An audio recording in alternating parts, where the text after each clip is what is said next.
Hola, me presento, soy Sangre, el hermano de Rojo, y además otra creación de Magojojo 777. Yo soy el encargado de contar historias de terror, leyendas y mitos.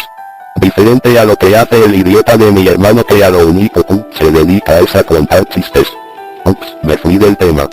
Bueno, hoy les voy a contar algunas leyendas urbanas de mi país, más específicamente 3 leyendas cortas, un cuento de terror y una leyenda de película. Bueno, empezaré con el perro extraño.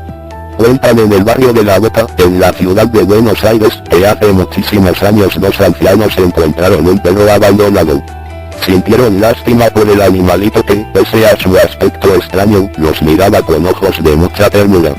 Le dieron de comer y lo asearon, incorporándolo a la vida familiar. Cierta vez el perro presentó síntomas de decaimiento y lo llevaron al veterinario para que lo atendiese. El facultativo, tras revisarlo, no pudo encontrar las palabras adecuadas para decirles a los afligidos amos que lo que habían recogido no era un tierno ejemplar de raza canina, sino una enorme rata. Ahí le va la segunda historia, la del vampiro de Flores. Tiene como protagonista a Belek, un enano que llegó a Buenos Aires con el tipo de los zares proveniente de la zona de los Cárpatos. Al igual que el conde Drácula, Belek fue expulsado luego de que Borislav, el dueño del circo, junto a 2 testigos, la mujer barbuda y el hombre bala, lo encontraran prendido al cuello de una mona integrante de la troupe circense. Pero el mito apenas comienza aquí. El verdadero horror se desató cuando Belek se refugió en una casa abandonada del Bajo Flores y comenzaron a desaparecer misteriosamente todos los gatos del barrio. El relato cuenta que los vecinos protegieron sus casas con ristras de ajo mientras portaban crucifijos por las calles, por temor a ser atacados. Una noche de invierno, cerca de la estación Flores, los hombres del barrio lograron cazar al vampiro con una improvisada red fabricada con la malla de un arco de fútbol, pero este se les escapó furtivamente. Algunos aseguran que aún vive en el cementerio de Flores y sale de tanto en tanto a producir estragos entre los desprevenidos transeúntes. Bueno, aquí va la última, la número 3, la de la criatura acechante. Cuentan los vecinos de Ciudadela, provincia de Buenos Aires, que cierta noche un colectivo de la por entonces línea 237 pasaba en su habitual recorrido por la avenida Alvear. Al llegar a la altura del cementerio israelita, uno de los pocos pasajeros que viajaban a esas horas, vio una nube blanca que provenía del camposanto y que se acercaba hacia el vehículo. Cuanto más se aproximaba, se definían y perfilaban nítidamente sus rasgos de mujer. Durante un breve lapso, la extraña criatura acompañó el paso del transporte, flotando a la par, hasta que finalmente se desvaneció ni bien el colectivo abandonó la zona del cementerio.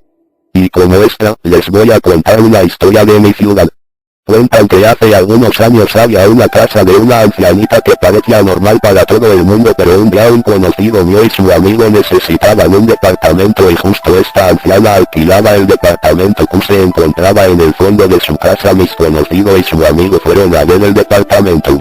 Mi conocido cuenta que desde el departamento se sentía un hedor horrible. Siguiendo el olor llegaron a la casa de la anciana. Al entrar se encontraron con que la casa está hasta el tope de gatos. Al ver esto mi conocido se marchó enseguida. Años después se enteraron que la anciana murió y que criaba esos gatos para comérselos. El cuento de terror según el narrador, esto pasó en realidad. Esto dijo el narrador. Esta vez les quiero comentar sobre un fenómeno que sucede en mi querida provincia. Los miércoles a las 22 horas HS se puede escuchar en la radio Contacto FM 104.5 de San Miguel de Tucumán el programa llamado Guardianes en Contacto. El mismo es conducido por Sergio Fierro hace más de 6 años sin interrupciones. Es interesante la capacidad de convocatoria de un programa cuyo contenido es tan dispar como la música folclórica del norte argentino, región rica en leyendas y tradiciones e historias de terror enviadas por los oyentes. También desde el año 2006 presenta audios con relatos de ultratumba de la Radio Universal, en sus especiales del Día de Muertos, que con un histrionismo de las radionovelas de los años 60 en las actuaciones de los personajes de las historias, introduce en el ambiente ese clima netamente de miedo que puede llegar a asustar a más de uno.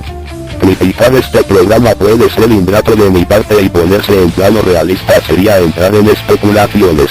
Hablar de fenómenos paranormales requiere cierto compromiso personal, pero que puede ser imparcial e informal.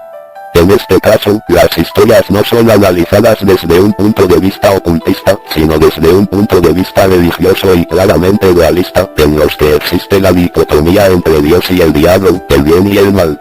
No es de extrañar ese tipo de análisis en los cuentos de terror provenientes de México, porque es un país católico, y la Iglesia Católica es parte importante de su cultura. En Argentina, me recuerda a los programas evangelistas de la televisión en los que existe una clara división entre lo que representa lo bueno, correcto y cristiano, y lo malo, demoníaco y condenatorio.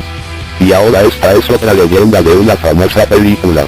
Este caso es de las actrices famosas por las películas de terror, en este caso El Exorcista. El Exorcista, la famosa película de terror ganadora de un Oscar, no solo es lo que parece, esta es la historia. Después de cada día de trabajo en la filmación, algunos actores acudían a la iglesia para buscar ayuda espiritual, asustados por algunos fenómenos que sucedían y no lograban entender. Todas las personas vamos a recordar la famosa película de terror filmada por el año 70, donde vemos a una adolescente poseída por Satanás y se hace necesario recurrir al exorcismo en primer momento sin lograr su objetivo, hasta que al fin la joven queda libre del espíritu malo que la había poseído. Pero lo que usted ignora que detrás de la película existe un misterio que se guardó celosamente a fin de no ser revelado. Es una serie de sucesos que involucran a las personas directamente relacionadas con la filmación. Se sabe que la película se inspiró en un hecho de la vida real y que la misma casa donde se realizó la filmación había sido el escenario donde vivió un joven que fue poseído y cuya historia sirvió como fuente de inspiración para la película. Cuando se empezó a rodar la película, algunos acusaron que se trataba de una película satánica. Hechos inexplicables. Se llegó a pensar que el filme tenía una maldición, pues antes de su estreno y a los pocos años después, hasta 9 personas fallecieron relacionadas directa o indirectamente con la producción. Dos casos llamativos antes del estreno fueron el actor Jack Kenneth Egovan, que a las 2 semanas de rodar todas sus escenas como buque de Minsk, falleció el 30 de enero de 1973 en Nueva York a los 54 años por culpa de una neumonía. Y Vasiliki Mayaros, que hace de la madre del padre Carras, falleció el 9 de febrero de 1973 en Nueva York a los 89 años por causas naturales. Además, un fuego misterioso destruyó gran parte del set durante un fin de semana, lo que provocó que el rodaje se retrasara 6 semanas. La actriz Jane Bustin sufrió una lesión espinal permanente durante la película.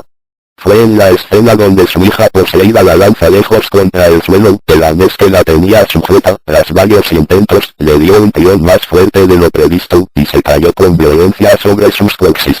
Lanzó un fuerte grito de dolor que fue filmado y empleado por Friedkin luego en la película. También, Linda Blair se dañó la espalda cuando un trozo de aparejo se rompió mientras era lanzada contra la cama. La niña que interpretó el papel principal Meryl muere después de realizar la primera presentación teatral de la película. Al día siguiente también se escucharon voces en la filmación. Algunos rollos de películas se velaban de manera inexplicable. El set de la habitación de Bevan fue refrigerado con 4 acondicionadores de aire que permitían reducir la temperatura hasta cerca de 40 grados bajo cero. Era tan extremo el frío que la respiración del equipo técnico se llegaba a solidificar cada cierto tiempo. El equipo debía limpiar el set pues por la humedad se formaba nieve en el techo. Este sistema se construyó para captar el vaho auténtico de la respiración. La actriz Linda Blair, que llevaba puesto solo un camisón en el rodaje, no podía pararse si no quería quedarse congelada. Hubo un incendio que dañó gran parte del set de filmación, allí perdieron la vida 4 trabajadores, entonces solicitaron que un sacerdote pueda bendecir el lugar de trabajo para poder continuar. El director murió de un ataque al corazón. La niña que interpretó el papel principal Meryl muere después de realizar la primera presentación teatral de la película al día siguiente. Todos los protagonistas y trabajadores del film sintieron que su vida había cambiado para siempre, según entrevistas después de la película. Después de terminar la filmación, Friedkin llevó la producción al 666 de la 5 Avenida. Cuando la película fue puesta en el cine, algunos espectadores fueron presa de ataques incontrolables de nervios. Fue necesario tener ambulancias cerca a los cines con la finalidad de atender a quien lo necesitara. Fue ¿Qué opinas al respecto? Incontrolables de nervios. Fue necesario tener ambulancias cerca a los cines con la finalidad de atender a quien lo necesitara. Bueno, aquí termina el video, comenten, suscríbanse. O si no, voy a